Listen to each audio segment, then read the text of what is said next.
Can you imagine what really happened while Jesus was agonizing on the cross? Many only see a man nailed between two thieves, but behind that scene, there was something much greater. An invisible battle, a war where Michael, the Archangel, was receiving orders that could change everything. And here arises the first question. What was the most powerful heavenly warrior doing at the darkest moment in history? Did he remain silent, or was he fighting a battle that human eyes could not see?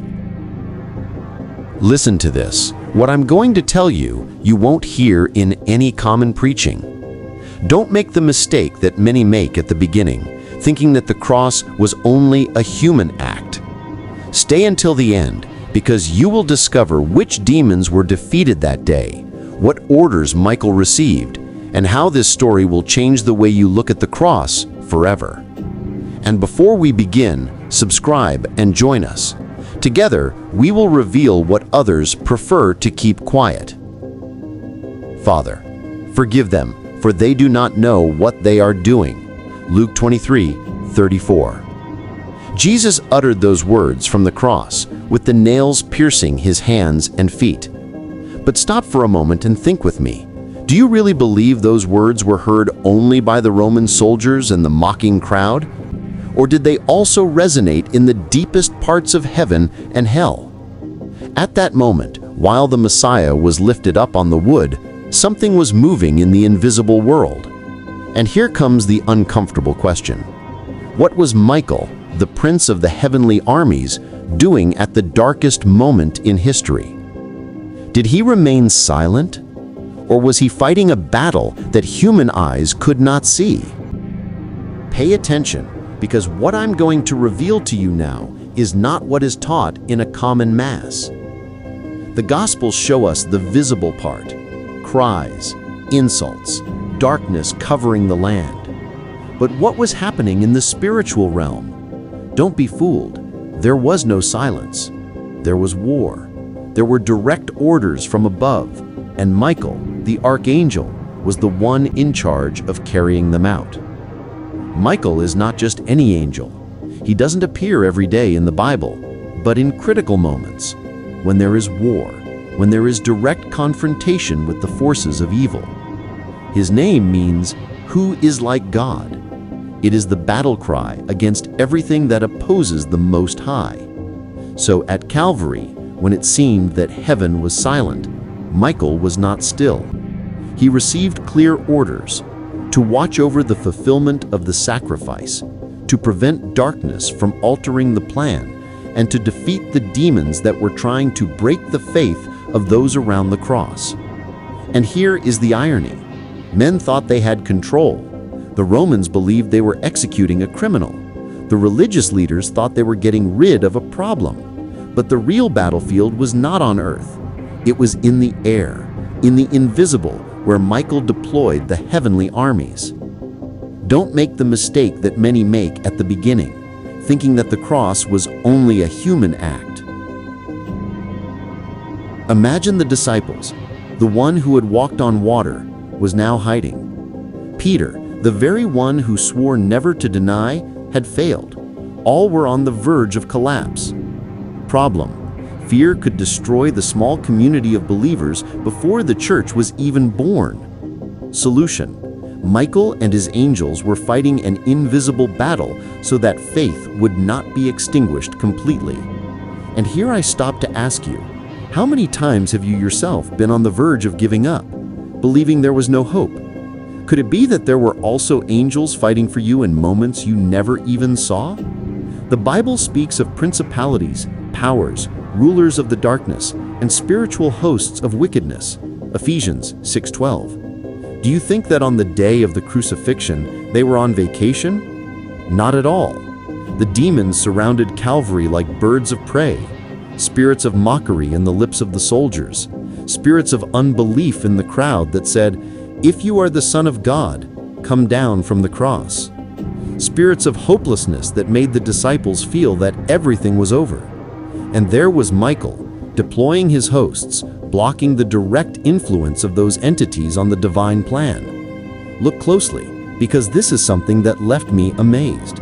While Jesus bled on the cross, the heavens were at war. Cicero said, "The inner enemy is more dangerous than the outer one." How curious, because at Calvary, the outer enemy was the Romans, but the real enemy was inside, in the doubts, in the fear, in the betrayal. While everything seemed lost, Michael did not retreat. He kept going because he knew that this battle, though painful, would end in victory.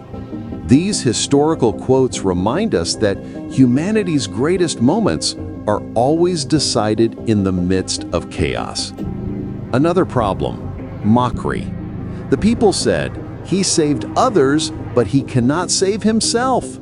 That venom of sarcasm was directly inspired by spirits of unbelief. And here comes the irony. While they mocked Jesus for not coming down from the cross, in heaven, Michael was striking down the forces that would later be definitively defeated. Solution: resist the influence of those demons so that Jesus' mission would be fulfilled. That is why the next step makes all the difference.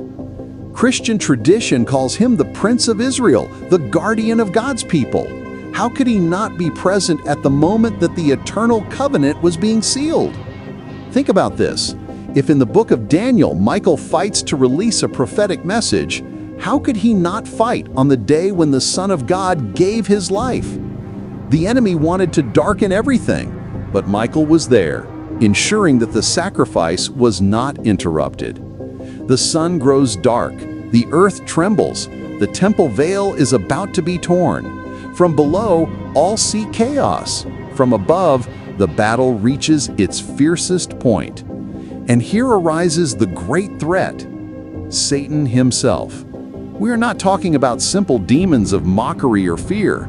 We are talking about the dragon described in Revelation, convinced that seeing the Son of God die meant his victory was assured.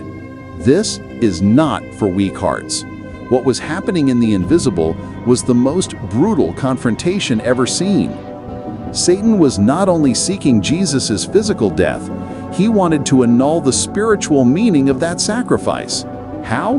By flooding the atmosphere with darkness, planting the idea that everything was over.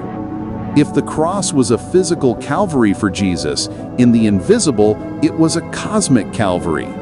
Michael, along with the angels, faced the darkest wave ever unleashed upon the earth. The most powerful demons, spirits of hopelessness, confusion, mockery, and hatred gathered. The very prince of this world, as Jesus called him, was convinced that this would be his day of glory. Pay attention. Without this detail, the whole story collapses. While men saw a body nailed, Michael saw the clash of two kingdoms, love against hate, light against darkness. The great obstacle was this: the sacrifice had to be fulfilled to the end. Not one angel could take Jesus down from the cross, not even Michael could physically intervene to save him. Here is the dilemma. The most powerful warrior in heaven had to fight, but not to stop the nails or the spears. His fight was different, to protect that nothing altered the plan of redemption. And that apparent helplessness is one of the greatest mysteries. Michael could destroy entire armies of demons, but his mission was another, to resist them in the invisible realm while Jesus fulfilled his work. Listen to this. True power is not always in attacking, but in holding firm until the end. Meanwhile on earth, despair deepened. Mary wept. John, the beloved disciple, could barely stand. The Roman soldiers cast lots for Jesus' clothing as if nothing mattered. And here comes the irony. Heaven was at war, and men were playing dice under the cross. Isn't it brutal? Men thinking about tunics and luck while the heavens burned in combat. And then comes the moment that changes everything. Jesus, with his last breath, cries, "It is finished." John 19:30. Here is the treasure. That word was not a whisper of defeat, it was a shout of victory. It was the signal Michael was waiting for. The battle was over, and darkness was officially defeated. And now, what you were waiting for, the revelation that changes everything. With that cry, the sacrifice was sealed. The eternal plan was fulfilled. Satan thought he had won, but in reality, he signed his sentence of defeat. Michael and his angels did not defeat with visible swords, but by ensuring that the divine mission was accomplished. At the sound of "It is finished," the chains of hell trembled, and what seemed like the greatest defeat became the greatest victory.